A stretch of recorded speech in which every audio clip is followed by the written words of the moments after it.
కానీ మనం నిజంగా చూసుకుంటే అన్నప్పుడు ఉన్నటువంటి రాజకీయ పరిస్థితులలో ఎందుకంటే 10 మంది ఎమ్మెల్యేలు మారారు. ఇది బీఆర్ఎస్లో గెలిచి కాంగ్రెస్లోకి వచ్చారు, అధికార పార్టీ వైపు వచ్చారు.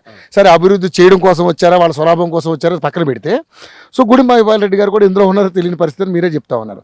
ఒకవేళ ఉప ఎన్నికలు వస్తే మరి ఈ నియోజకవర్గ పరిస్థితి ఏ విధంగా ఉండబోతుంది? కాంగ్రెసా, బీఆర్ఎస్ఆ, బీజేపీ? కాంగ్రెస్ పక్క. కాంగ్రెస్ మీద ఇప్పుడు వ్యతిరేకత వస్తుంది. వ్యతిరేక ఏమన్నా ఉండనన్నా చిన్న తేడాతోనే సీనాన్ని ఓడిపోయాడు. ఎవరు మరి? కాటా శ్రీనివాస్ గౌడ్ చిన్న తేడాతో ఓడిపోయాడు. అదెందుకు? మా అధిష్టానం తప్పు చేయడం వల్లనే ఓడిపోయింది తప్పితే లేకపోతే ఆయన ఓటమి కాదు. అధిష్టానం కాంగ్రెస్ అధిష్టానం చేయడం ఏం తప్పు అంటే ఫస్ట్ నీలమ్మదికి ఇచ్చిండు, నీలమ్మదికి పిలిచి ఇచ్చిండు. వాళ్ళిద్దరిని కూర్చున్నబెట్టి ఒకరికి ఎంపీ ఒకరికి ఎమ్మెల్యే ఇస్తే ఆ రోజు ఈ రోజు గుడెం రెడ్డి గెలవపు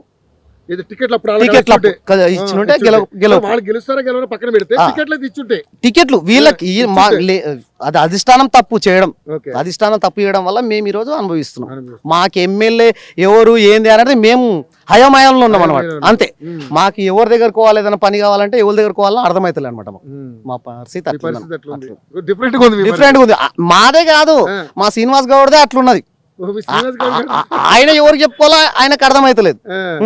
ఆయన అట్లుంది కాబట్టి ఆయన కూడా పార్టీని నమ్ముకుని ఉన్నాడు కదా.